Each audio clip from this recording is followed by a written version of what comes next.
Paano lumalago ang isang isip? Kasi sabi sa Bible, we are changed from glory to glory. So from one degree to the next, there should be a change. And that should be a changing of the mind. Sabi sa Romans, be changed by the renewing of your mind. So kailangan lumalaki ang utak. At paano papalakihin ang utak? Dapat basagin ang bungo. Kasi maliit yung bungo, hindi lalaki ang utak. Kailangan basagin siya para lumaki yung utak at gagawa ka uli ng bagong bungo. At walang katapusang pagbasag dahil hindi natatapos yung growth from glory to glory. Especially spiritual growth entails a lot of change in the way we think.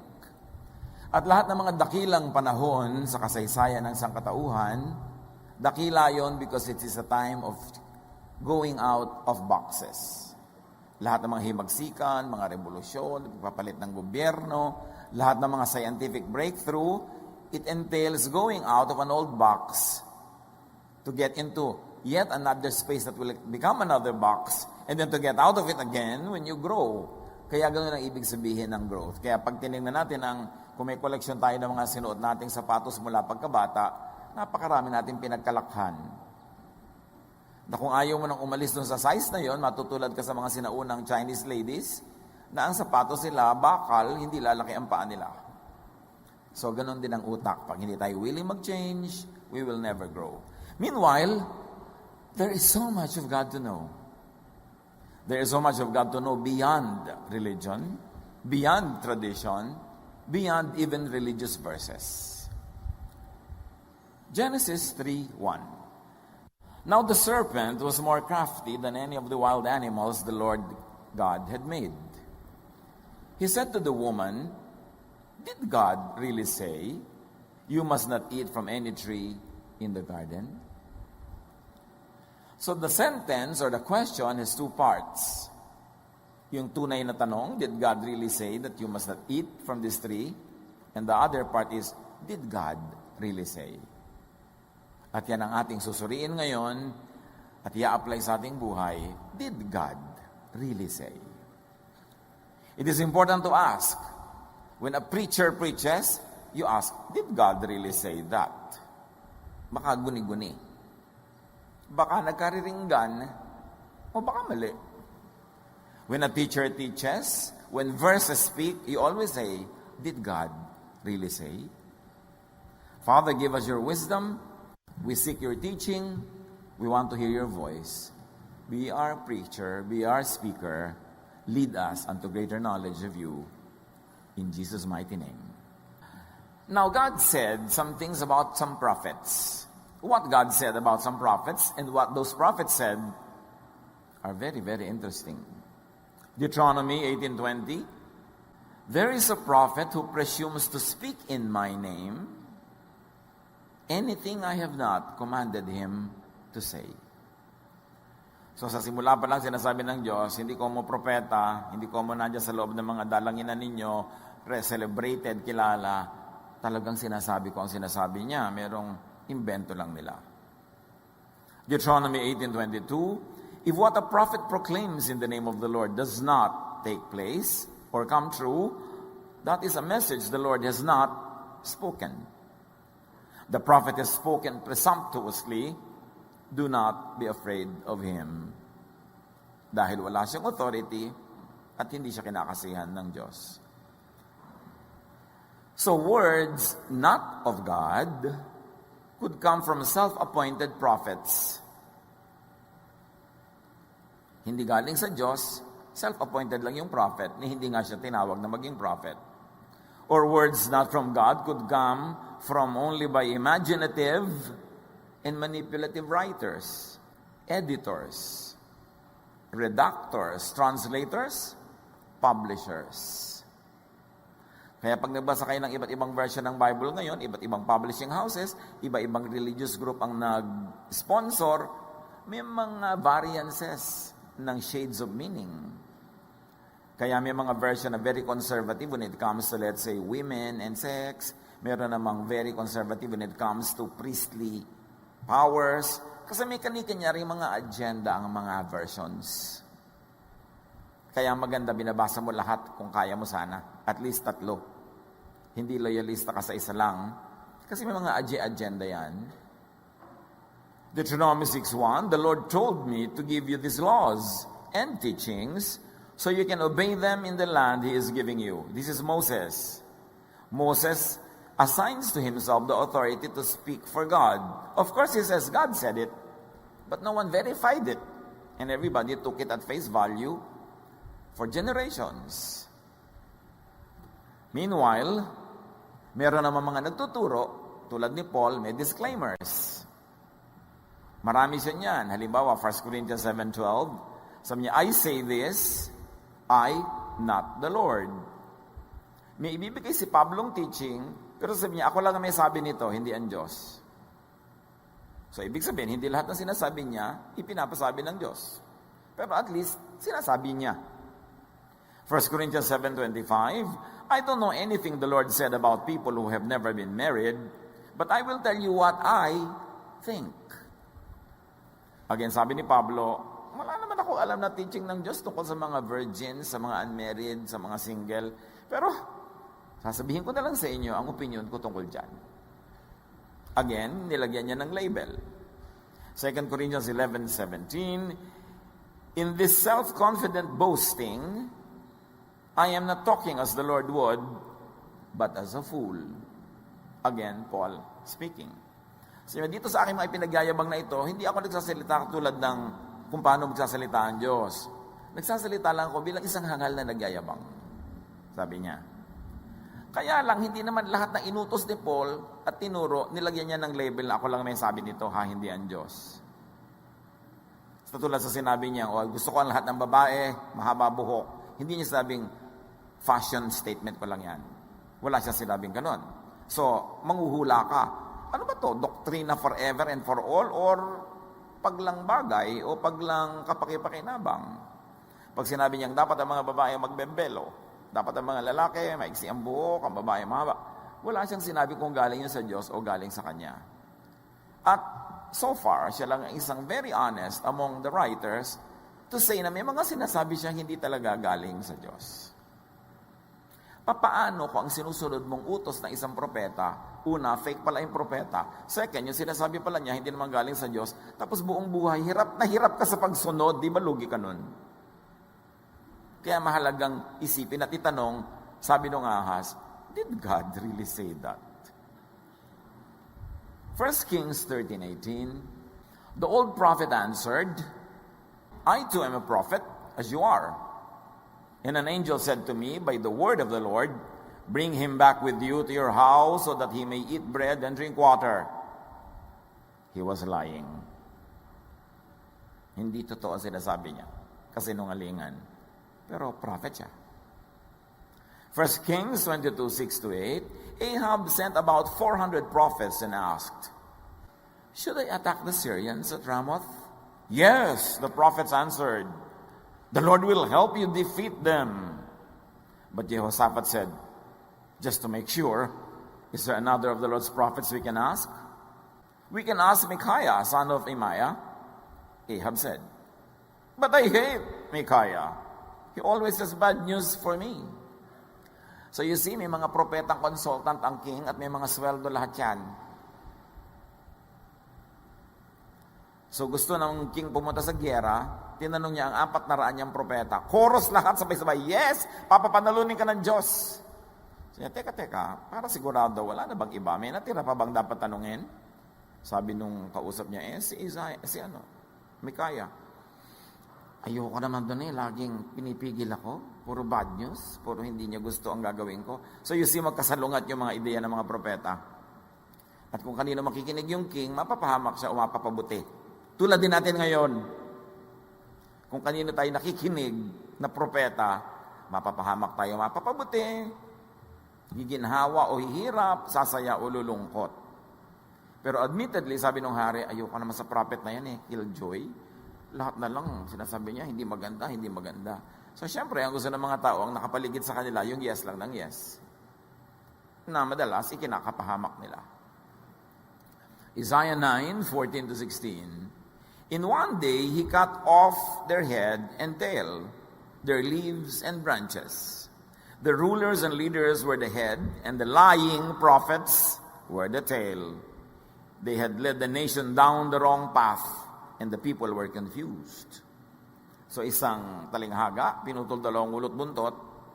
Ang ulo daw yung mga political leaders at ang buntot yung mga religious leaders. At sa gitna nila yung katawan, yung lipunan, yung mga tao na dinadala nila sa kapahamakan. Nalilito lang ang mga tao sa buwatan ng mga political and religious people para ang mga tao ay mapahamak. And this happens up to today. Jeremiah 8:8, God speaks, you say, we are wise because we have the teachings and laws of the Lord. But I say that your teachers have turned my words into lies. So pinagmamalaki daw ng mga tao, may mga propeta sila, may mga guru sila, so matatalino sila. Sabi ng Diyos, binaluktot ng mga teacher nyo ang salita ko. They are not teaching you my teachings. They are giving you their teachings. Kaya napapahamak ang bayan. Jeremiah 23:11, both prophet and priest are godless. Even in my temple, I find their wickedness, declares the Lord. So the Lord saying the prophet and the priests are godless. And they are governing the land. They are making everyone obey.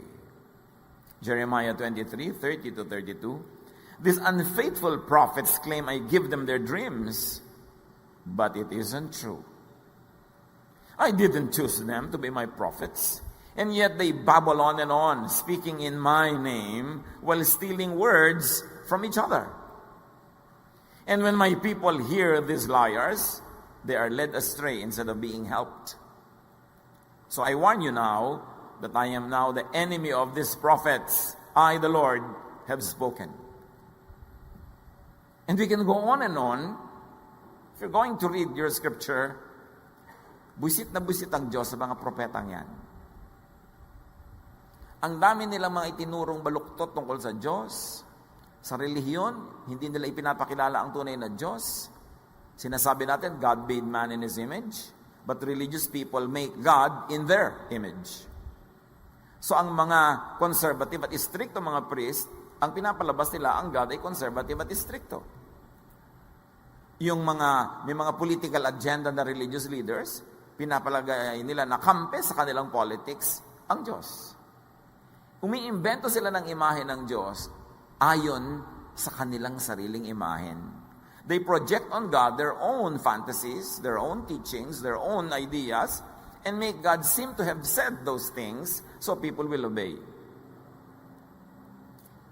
That's why God sent Jesus. Purgang-purga na ang Israel sa mga katuruan ng napakaraming fake. Mga katuruan na hindi nagpapakilala sa Diyos, nagpapaira lang ng mga kagustuhan ng mga pare. Kagustuhan ng mga scribes, ng mga Pharisees and teachers of the law. Kaya yung mga grupong yan ang number 1 na talagang binasag at binangga ni Jesus. At sila rin ang nagpapatay kay Jesus. Kung ang mga katuruan nila ay tama na, ba't ipapadala pa si Jesus? Eh di redundant, repetition lang. Sayang ang pagod. But God sent Jesus, the image of the invisible God. In Him, the fullness of the deity lived in bodily form. And according to John chapter 1, He came to show us the true kindness and the true goodness of God. In other words, the temple system in Israel was a failure in showing who God really is. Punong-puno sila ng mga sarili nilang agenda. Now, siyempre, ang number 1 nila laging sinusunod are the scriptures nila. But the Jewish scriptures that we call Old Testament was written by priests who had religious, political, and social agenda. At nandun sa mga scriptures na inyo sinasabi ng Diyos na mga fake ang sinasabi nyo, hindi yan ang turo ko, nandun, kailangan malaman mo kung alin. Kasi mga prophet din sila, kilala din sila, sinusulat din sila. May mga political agenda sila. It's very good to review how the Old Testament was written, and at this particular point, Genesis. The stories of creation, the stories of Genesis, were floating around in oral format, kwento, kwentuhan, hindi yan nakasulat, around 1200 BC. Especially during the times of David. Very popular, kumakalat kung kani-kanino. At syempre, ang alam nyo naman ng oral kwento, may kanya-kanyang version yan. Pag nagkwento ang lola mo tungkol sa panahon ng hapon, ibang version yun sa lolo mo, ibang version yun sa lolo ng kapatid mo, no, o ng kaibigan mo. Siyempre, oral yan eh. May kanya-kanyang input yung nagkukwento. Sometimes every kwento becomes more fabulous with each retelling. Para bida yun nagkukwento. So, paganda ng paganda, papubuloso ng pabuloso. But the stories of Genesis, for instance, were going around orally 1,200 years BC. But it got only written in 587 BC to 539 BC during the Babylonian captivity. We think that the first 5 books of the Bible are very, very, very old. They were written only 500 years before Christ. So which means about now is probably 2,500 years old. Talking about the creation of the world, which is eons and eons and eons away. And from the circulation of the story, 1,200 years, it took nearly 500 to 600 years before it got written down. And the priests wrote them in Babylon. What was so special in Babylon? The Jews, the people of Judah, were taken by Nebuchadnezzar to Babylonia, together with all the other elite of other nations conquered by Babylon. So Babylonia was a very big, cosmopolitan, modern city. Peopled by the international community, by the elite, by the educated classes of various nations. It was a most advanced emporium of thoughts and of goods. For the first time, the Israelites, who thought that their temple was the biggest and the most beautiful on earth, who thought that their culture was the most sophisticated, suddenly they came face to face with advanced civilizations from all over the world, and they felt small. And they were afraid that they might lose their identity because it was a very international community. So their priests began to write the Jewish scriptures for religious dominance and control. Para huwag makihalo yung mga tao sa ibang lahi, kailangang i-keep nila identity nila because they're aspiring to go back to their homeland. So the priests began to write. Tsaka iniisip nila baka yung mga storytellers, mga chanters, mga matay, hindi na ma-pass on yung kwento sa iba, sinulat. But sa pagsulat na yon, doon nabuo yung mga first 5 books. Very especially. Doon yung mga lumabas yung mga Sabbath, hindi ka pwede maglakad ng malayo, hindi ka pwedeng gumawa, hindi ka pwede magluto, hindi ka pwede maghugas ng plato, hindi ka pwede mag-ganon, na ang tunay namang layunin ay para huwag makipag-socialize sa mga Jews sa ibang lahi. Paano makikipag-socialize? Hindi ka pwede maglakad na malayo. Yung Sabbath ang weekend. Paano ka ngayon tatanggap ng mga bisita sa bahay mo? Hindi ka pwedeng kumilos, maghain. At hindi ka rin pwedeng pumunta sa bahay nila. And then kasama dyan na-develop yung mga dietary laws. Bawal ito, bawal yun, bawal yan. Kasi paano ka pupunta sa bahay ng ibang lahi kung hindi mo naman kakainin yung pagkain niya dahil bawal? Paano mo siya iimbitahin sa bahay mo kung hindi mo naman siya mapapakain ng gusto niya kasi hindi ka maghahanda nung bawal? Nandun na yung lahat ng mga kautusan nila, huwag kayong mag-aasawa ng foreigner, huwag kayong mag-ganito, huwag kayong mag-ganyan. Tapos sabi ng mga priests, sabi yun ng Diyos. Ang totoo, the priests were trying to preserve their cultural identity, which culturally speaking was not a bad project. Kaya lang sabi nila, sabi ng Diyos. Kaya ano unang ginawa ni Jesus sa public ministry niya? Doon pa siya naghimala sa Sabat. So yan ang sabi ng Diyos. Walang ganyan. Sabbath was made for man, not man for the Sabbath. Pwede kayong gumawa kung ikakabutin nyo, kung ikakagusto nyo, ikakaligayan nyo. At tapos, anong bawal-bawal ng pagkain? Kaya sinabi ni Jesus, it's not important what gets into your mouth, but what gets out of it, your words. So in other words, invento ng mga priest yung mga teaching na yon. Kasi kung yun talaga, sabi ng Diyos, edi lumalaban si Jesus sa Diyos.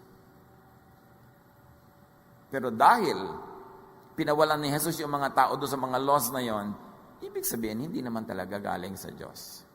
It followed a religious agenda. a cultural agenda. Deuteronomy 17:18, the official copy of God's laws will be kept by the priests of the Levite tribe. There is control. No read, no write naman yung mga mamamayan nun yung mga priest lang marunong magsulat. So pwede nilang isulat, pwede nilang burahin, pwede nilang dagdagan. Sila naman ang nagtatago So you see the empowerment of the priests. But what they first wanted was the preservation of identity and separation from the nations. Kaya lahat ng mga teaching ng Old Testament hanggang New na separate, galing yan sa Babylon because the priests did not want the Jews to socialize with other people because they were so afraid and insecure na mabubura ang culture nila. Hanggang sa New Testament times, hanggang ngayon may mga separatist. Galing yan sa Babylon. Anong separatist? Anong ginawa na naman ni Jesus? Kung saan nandun yung mga tinatawag na mga priest, mga makasalanan, doon siya uupo, doon siya sasama sa kupagkain, doon siya nakikihalubilo. He was called a friend of tax collectors and sinners. Mababa ang pagtingin nila nun sa mga babae, lalo pagka nireregla o nanganak o kung ano-ano, kasi hindi naman nila naiintindihan yung reproductive cycle nun So unclean kapag may dugo. Anong ginawa ni Jesus? Hinayaan niya hawakan siya ng babaeng dinudugo for 12 years. Tapos yung mga babae, hindi dapat makihalubilo, dapat paanakan lang sila. So si Martha, nung pinipigil niya si Mary, dapat sa kusina ang mga babae. Sabi ni Jesus, no. She chooses to be with the men, it's better. Because she will learn and she will be liberated from all of these enslaving traditions. She has chosen the better portion. Mary sits with the men. Pag pinag-aralan niyo lahat ng mga ginawa ni Jesus, binangga niya yung mga katuroan na yan. Ngayon, isa lang ang dapat natin isipin. Kung talagang galing yan sa Diyos, ba't babanggain ni Jesus? At kung binangga ni Jesus, Jesus is the image of the invisible God. In the fullness of time, God sent forth His Son. And Jesus is the way, the truth, and the life. Ibig sabihin, hindi yung mga katuroan na yon ang gusto talaga ng Diyos, kundi yung kais-isang itinuro ni Jesus na katuroan, love. To the point na yung babaeng caught in adultery, papatayin, babatuhin according to the law, hindi ni pinabato ni Jesus. Either Jesus was the biggest lawbreaker or that law was not really the law from God. That's why hindi yun pinairal ni Jesus. Kaya tayo nagdidiin ng Jesusness kasi ang daming nagtutunggaling mga katuruan sa loob mismo ng scriptures. Dapat yung katuruan ni Jesus ang mangibabaw, dapat yun ang manaig, dapat yun ang umiral, because Jesus is the Son of God. Jesus is our Savior. Jesus is the one who died for us on the cross. And Jesus is the one who resurrected to save all of us. Sino ang dapat natin pakinggan? Siguro hindi naman mahirap pumili. Dapat ka pa rin makinig doon sa mga katuruan ng iba kung nakakabuti.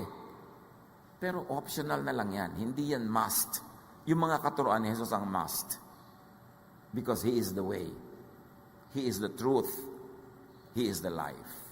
He is the light of the world. Ibig sabihin, madilim bago siya dumating. Grabe nga ang relihiyon nila. Yun ang buong buhay nila. Madilim pa rin. Kaya ipinadala si Jesus. So the priest had an agenda, social control, and social engineering. 1 Samuel 2:35, I have chosen someone else to be my priest. Someone who will be faithful and obey me. I will always let his family serve as priest and help my chosen king. Can you smell politics? So may mga pinili daw priest at ito ang mga mag-a-advise sa king. Kaya hanggang ngayon, ang mga priest gustong makialam sa king. Kasi ito yung president sa Jewish scriptures. But of course, this office was appointed by the priest unto themselves. Sila naman yung nagsasabi ng lahat ng yan At sila naman ang nagsulat ng lahat ng yan. Kita natin kung ano yung galit ng Diyos sa mga mali nilang sinabi, mali nilang sinulat, hindi yan ang gusto ko, hindi yan ang kalooban ko, sabi ng Diyos. Kaya dapat tayong manuri. The priest had an agenda, Jewish nation building. At kailangan para maging nationalistic sila, ay papaniwalain nila ang kanilang mga sarili na sila lang ang mahal ng Diyos, sila lang ang bayan ng Diyos. At kung kailangan nilang pumatay ng mga babae, bata, matanda, para kumuha sila ng mga lupain ng iba, gagawin nila yon dahil sabi daw ng Diyos. Baka isip-isipin nyo, ang Diyos, sasabihin sa kanila, itong lupang ipapamana ko sa inyo. Wow, thank you po. Teka, pero may mga tao dun eh. Patayin nyo muna sila lahat. Mga babae, mga bata, mga matanda. Kasi yan ang pinapamana ko sa inyo. Pag nag-isip ka ngayon, isip mo, anong Diyos yun? Ba't gano'n ang, di ba? Bakit ipapapatay niya? Ba't hindi nalang ipinadala ang lahat ng ito sa Romblon? Ang luwag-luwag. Ang dami pang real estate sa buong mundong walang tao. Ba't kailangan ubusin yung mga tao doon? But first, there was a military reason. Because if you're going to study history, when the Jews were leaving Egypt, the Assyrian Empire had just collapsed. And the city-states, which were client of the Assyrian Empire, were now on their own, independent. And the weakest of them was Palestine. Jericho and those areas. Militarily, mas madali silang makuha. So, sabi ng mga priest, yan ang bigay sa atin ng Diyos. Kaya lang, ubusin natin sila. Kaya hanggang ngayon, nag-uubusan pa. Dahil doon. So there was Jewish nation building in their agenda. Ezra 10 to 11. Ezra the priest stood up and said, "You have broken God's law by marrying foreign women, and you have made the whole nation guilty." Ayaw na ayaw nila na nagpapakasal ng foreign women ang mga Jews. It's really a matter of inheritance. Because the whole issue, even of the Old Testament, is more than half of it is about real estate. Napaka-insecure nila about land, about area. Kasi nga, inuubos nila yung mga tao para nila tirhan yun. Hindi naman naubos, may mga natitira pa, kaya tuloy ang labanan. Laging, this is the well that our grandfather Jacob dug, this is the cave that our grandfather Abraham bought, blah, blah, blah. Laging tungkol sa real estate. Ngayon, ayaw nila ang mga lalaki nagpapakasal sa foreigners kasi paano na lang yung mana? Hindi na magiging homogeneous yung pagmamana ng mga real estate. Kaya bawal mag-asawa ng foreign women.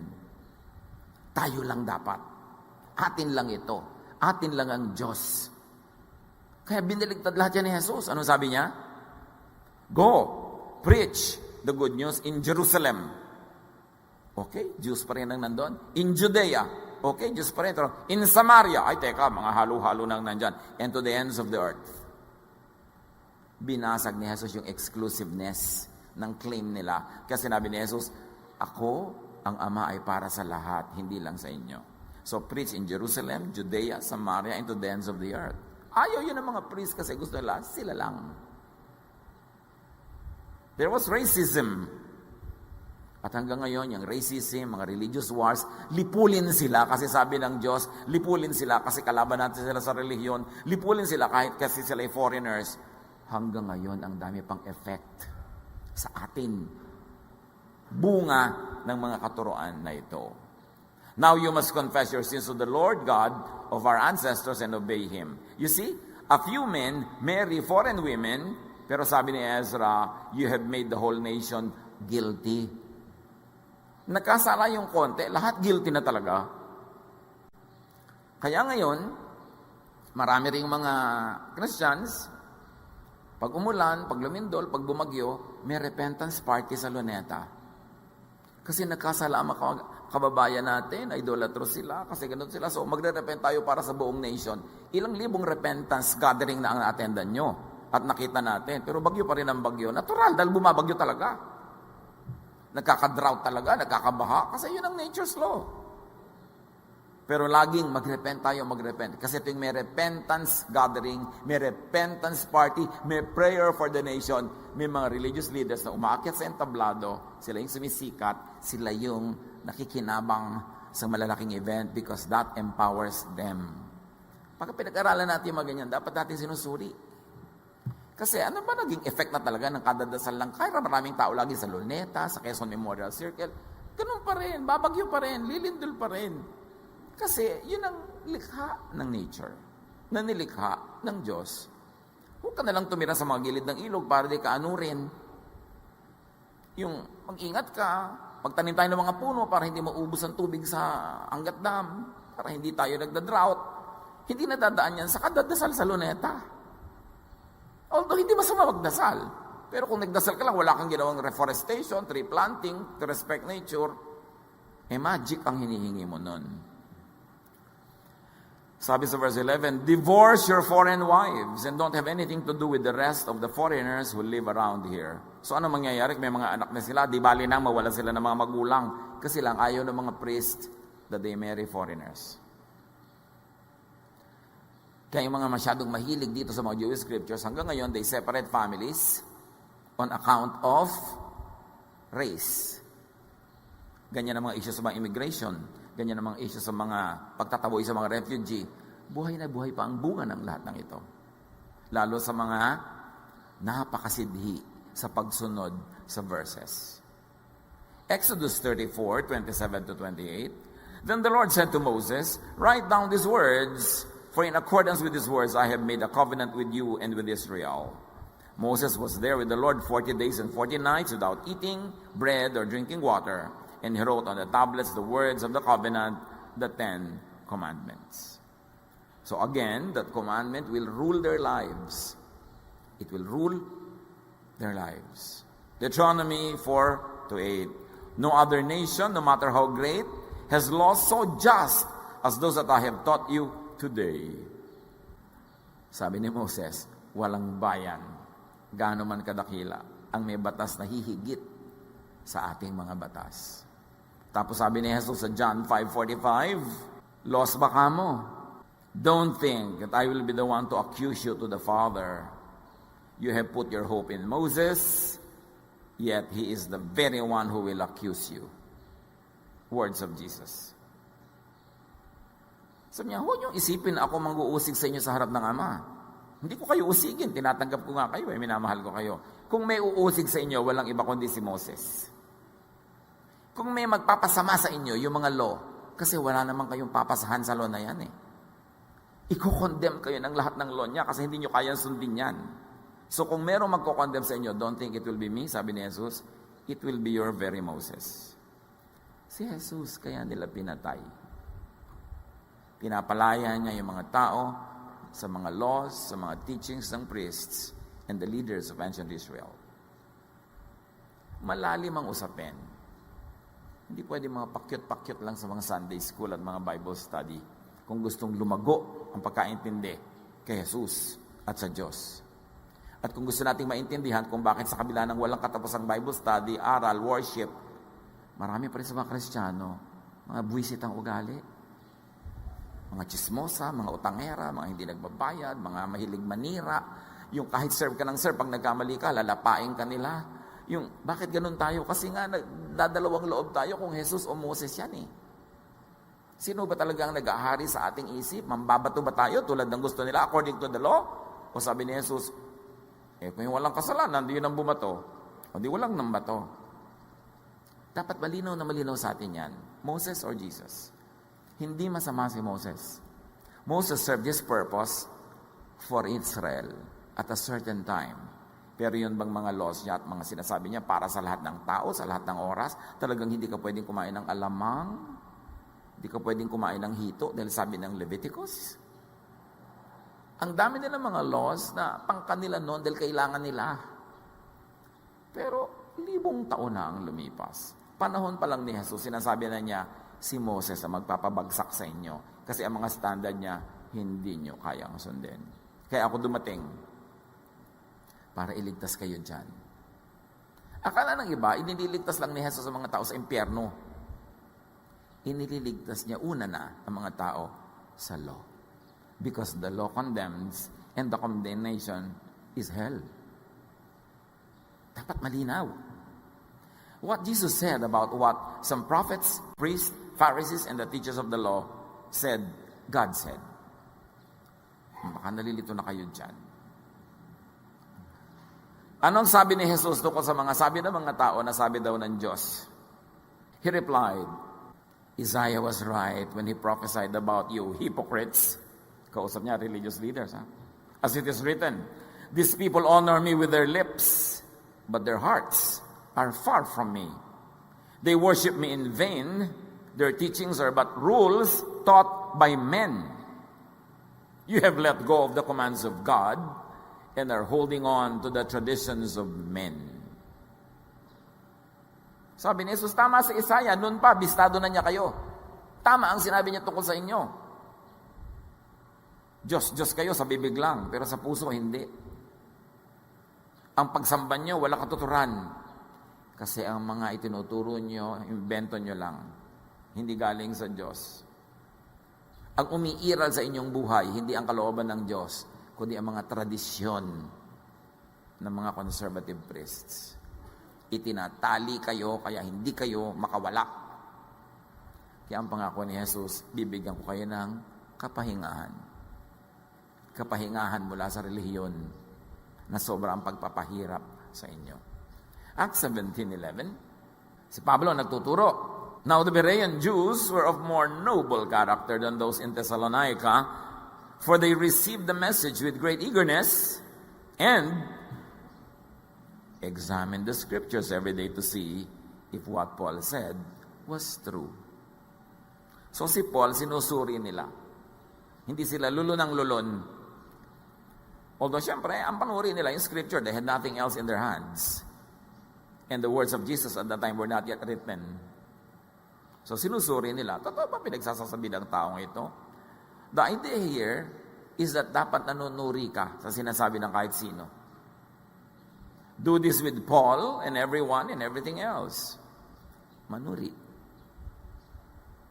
Kung sinala nila si Paul noon sa pamamagitan ng Jewish scriptures or the Old Testament, because that's all they had, at that time, we are better off because we have Jesus' words. So ngayon, ang lahat, sasalain na natin through Jesus. Sa katuroan ni Jesus, examples ni Jesus, sa mga ipinamuhay ni Jesus. Siya na ang panukat. Siya na ang salaan. Genesis 3:1, now the serpent was more crafty than any of the wild animals the Lord God had made. He said to the woman, did God really say, you must not eat from any tree in the garden? At yan ang dapat natin laging tanong, did God really say this? O dapat sa worship, ang mga babae nakaupo sa kanan, ang lalaki nakaupo sa kaliwa. Did God really say that? Dapat sa Lord's Supper, ang kakainin natin na yung tinapay na walang lebedura, na dumidikit sa ngalangala. Did God really say that? Bawal ang drum, evil. Bawal ang gong, evil. Dapat organ lang ang music sa church. Did God really say that? Ang dami nating dapat itanong kasi naaalipin tayo ng napakarami mga do's and don'ts na baka sasabihin ni Jesus, hindi turo yan ang Ama ha. Napapagod kayo ng walang points kasi hindi naman Diyos ang nagpapagawa sa inyo yan. So did God really say this? Or the priest writers, the editors said, God said it to institute basis for the domination and subjugation of others, especially women. Mahabang usapin ang subjugation of women. Ang minagmumulan niyan, Genesis. Genesis was written, as we have said, only 587 years before Jesus. It's a very young literature that attempts to explain things beyond timeless history. That is why Jesus' main mission is to set free and to give rest from religious oppression, very clearly set women free and all the other minorities, all the other rejects of society from domination of men and tradition and religion. Matthew 11:28-29, the cornerstone mission of Jesus. Come to me, all of you who are weary and burdened, and I'll give you rest. Take my yoke upon you and learn from me, not from them. For I am gentle and humble in heart, and you will find rest for your souls. Yan ang gusto ni Jesus. For us, rest. Rest from religious fatigue. Rest from stoning and being stoned. Rest from judging others and being judged by others. Rest from suppressing ourselves, from stopping us to fulfill our dreams. Rest from having to stop ourselves from eating what we like to eat. Sabi niya, come to me, I'll give you rest. So, paano yung did God say? Paano paano matetest if God really said it? May Jesus na nga, di ba? So ang tanong na natin ngayon is, did God say that? Did Jesus say that? Ano ba sabi ni Jesus tungkol dyan? Kapag may nagsasabi sa'yo, huy, Friday night na, hindi ka pwede lumabas ng bahay, Sabat na. Hanggang bukas maghapon, Sabado. Did Jesus say that? Hindi pwedeng mangligaw ang lalaking member ng choir sa babaeng member ng choir. Did Jesus say that? And yet, napakarami mga churches, bawal magligawan. Habang kabataan, kailan magliligawan? Pag matanda na? Kailan pa? Yung ayaw mong paligawan dahil bata pa, pagka medyo matanda na, sinasamahan mo ng kaldero, kalan, o eto na, pinaparipa na dahil medyo last trip na. Wala pa rin taker kasi pinigil mo ng bata eh. Loving way, ang ipamuhay, sundin, at yung hindi,